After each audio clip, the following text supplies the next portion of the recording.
મારું નામ વિદિશા વંદે માતરમ છે. આણંદ જિલ્લાના પેટલાદ તાલુકાના મહેરાવ ગામમાં ભણું છું. હું નવમા ધોરણમાં અભ્યાસ કરું છું. મારું સપનું શિક્ષક બનવાનું સપનું છે. તો હું સંકુલમાં રહીને મહેનત કરીને શિક્ષક બનીશ અને સંકુલનું નામ રોશન કરીશ. મારું નામ છે નંદિની વંદે માતરમ. મારા ઘરમાં મમ્મી પપ્પા નથી. ભલે મારું ઘર નથી પણ સંકુલમાં રહીને મારું સપનું સાકાર કરીશ, પોલીસ બનવાનું.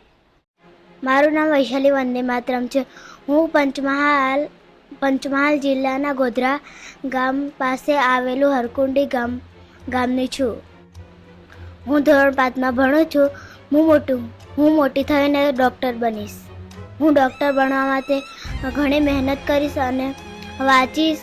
મને ખબર છે ડૉક્ટર બનવા માટે ઘણી મહેનત કરવી પડે છે. મને વિશ્વાસ છે મને બાપુ ડૉક્ટર બનાવશે.